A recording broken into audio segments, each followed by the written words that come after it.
Good morning, Aisha. How are you? Good morning, Farah. I'm good, thank you. How are you? I'm still done with the flu, so yeah, I apologize for it. That's all good. Thank you for joining this unit for this assessment. Um, how are you doing with this assessment?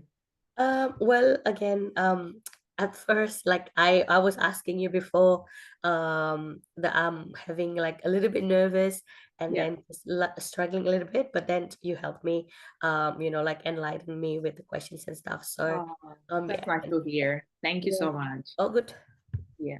Um, so this time we are going to talk about Unit PSB WRT 311 Yeah, about writing simple documents as RPL. Um, I'm gonna read through the explanation of tasks. You will be asked to describe how you have undertaken each of the steps, such as plan simple documents, determine your audience, purpose, and requirement for one of your documents according to your organization policies and procedures.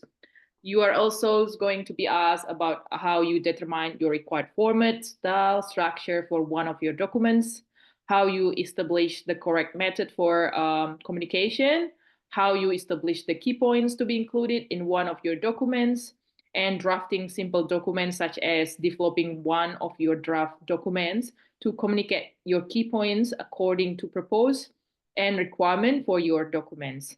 You are also able to check that your draft meets the document purposes and requirements, and you have to obtain and include additional required information and finalize your simple document, such as by ensuring one of your draft document is proofread where appropriate by your supervisor or your colleague.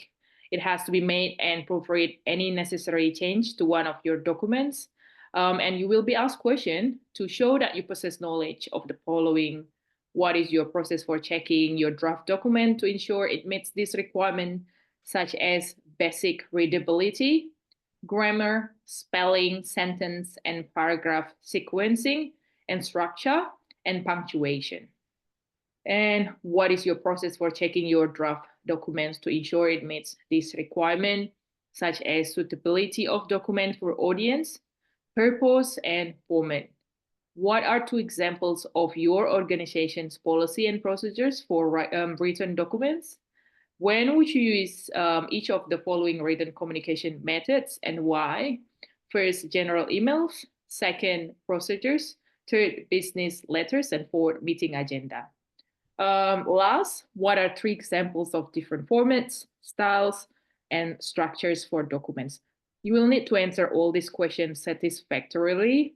Your answer needs to be sufficient description or explanation to demonstrate your understanding.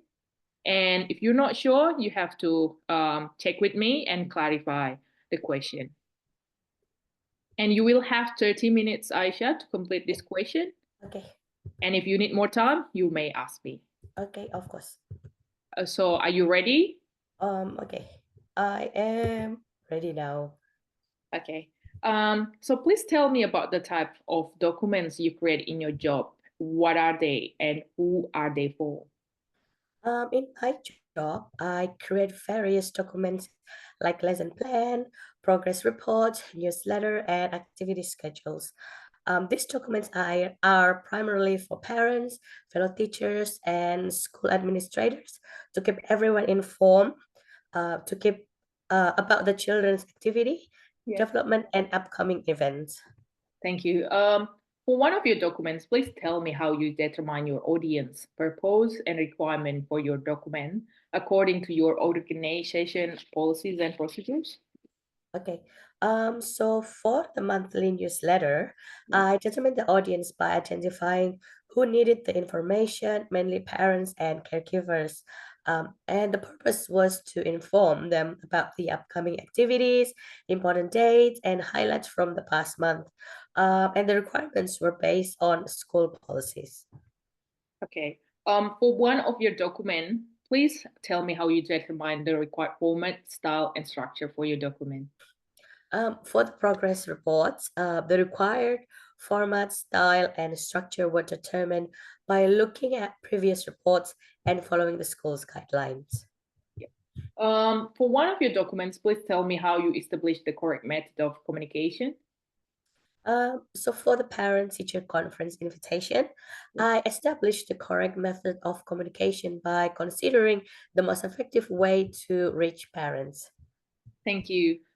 For one of your documents, please tell me how you establish your key points to be included in that document. So for the weekly lesson plans, I established key points by first identifying the educational goals for the week, such as specific skills or topics to be covered. I then considered the activities and the material needed to achieve these goals and any important reminders or notes for the assistant teachers. Thank you. For one of your documents, please tell me how to develop the draft document to communicate your key points. So for the daily activity schedule, I developed the draft documents by first outlining the key points, such as the time slot for each activity, the specific activities plan, and also any special instructions. Thank you. How did you ensure your draft met the purpose and requirements for that document? First is to understand the audience, Yes. having a clear objective, sort feedback and review, Mhm. and also verify all information for accuracy and completeness. Very good. Did you have to obtain and include any additional required information in your draft document? If so, what was it and why? Yes, sometimes I needed to include additional information. For example, when preparing progress reports, I Mhm. had to gather data on each child's developmental milestone Yeah. and behavioral observation from my notes and assessment. This information was crucial to provide a comprehensive and accurate reports to the parents. Okay, thank you. In your workplace, are there any documents that you must have a supervisor or colleague, for example, proofread before you can send them? Yes, the certain documents require proofreading by a supervisor or colleague Yeah. before they are sent out. For instance, progress reports and newsletter are typically reviewed by a supervisor to ensure Yeah. they meet the school standards for communication and contains accurate information.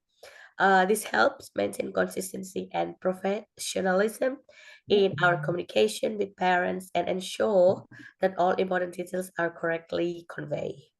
Thank you. What changes did you have to make to one of your documents? Please discuss how you ensured those changes were correctly made. For example, that the document was checked again before it was finalized, maybe? So update the document, Yeah. proofread, and final review. Okay, thank you. How do you check your documents for spelling, grammar, and punctuation issues?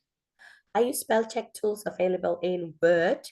processing software such as Microsoft Word or Google Documents. Okay. Additionally, sorry, I'm not finished yet. No, yeah. Additionally, I proofread the documents multiple times Yeah. and sometimes ask a colleague to review it for any mistake I might have missed. Okay. Thank you. What is your process for ensuring that your document is readable and that the sentences, paragraph, sequencing, and structure of your document are correct? I ensure readability by using simple language and short sentences. Mhm. I organize the document with clear readings Yeah. and subheadings. I Yeah. also follow a logical sequence, starting with an introduction, followed by the main content, and ending with a conclusion. Peer reviews and feedback from college also help in improving the structures and flow. Thank you. Please give me like what are two examples of your organization policy and procedures for written documents? One policy might be that all written communication with parents Yeah. must be reviewed by a supervisor before being sent out to ensure Mhm. accuracy and appropriate. And another procedure that could be the lesson plans must be submitted a week in advance and follow a specific Mhm. template provided by the school. Very good, thank you. When would you use a general emails in like work setting to communicate something and why? So first one for announcement, Yeah. for sharing updates about school events, holidays, or changes in schedule, such as reminder about an upcoming parent-teacher conference or a school-wide event. And for the reminders, is to remind parents of important deadlines, such as permission slip due dates, tuition payments, or vaccination records. Okay. And when would you use procedures to communicate something and why? I use procedures to communicate something when it involves step-by-step instruction that Yeah. need to be followed precisely, such Yeah. as emergency evacuation procedures or instruction for a specific classroom activity. When would you use business letters and why? I use business letters for formal communication, Yeah. such as writing a parent about a sensitive issue or communicating with external organizations and partners. Business letters convey professionalism and seriousness. Thank you. When would you use a meeting agenda and why? I use a meeting agenda to outline the topics to be discussed in a staff meeting, Yeah. and agendas help keep the meeting organized and ensure that Mhm. all important topics are covered within the allocated time. Okay, last one. If not covering above questions, please prompt what are three examples of different formats, styles, and structures for documents. So for newsletter, it's informal and colorful with section for different types of updates, events, and announcements. And for report is formal, structure with an introduction, a body, and a conclusion, Yes. often including data and analysis. Yeah. And for the flyer is concise and visually appealing with bold headings and bullet points, Yeah. used to quickly convey information about events or activities. Okay. That's all the question that I have to ask. Yeah, Thank you, Aisha, for providing such a detailed response. yeah, You clearly have demonstrated a clear understanding of how to write simple documents. yeah, Your response really show a good grasp of the key principle that involved on this unit.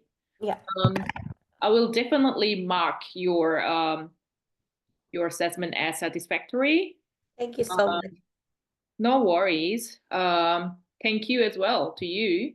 Um, so after this one, you will have to submit like three different documents to me. So what happened is the first assessment, you're competent. The next one, after I have a look, I will have to decide whether it's competent or not.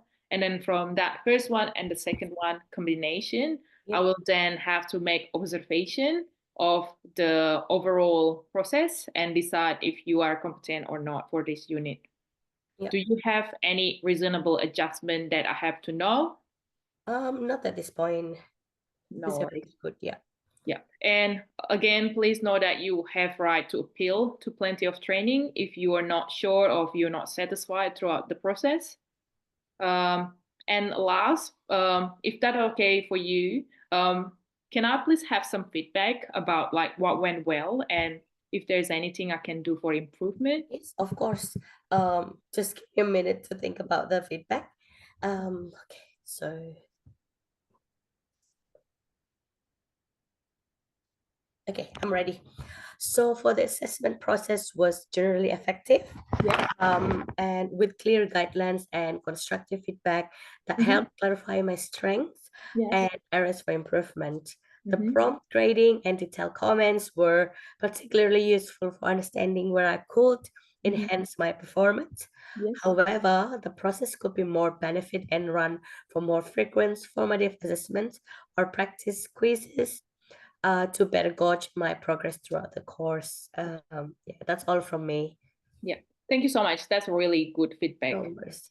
I will definitely consider that. Thank you, Aisha.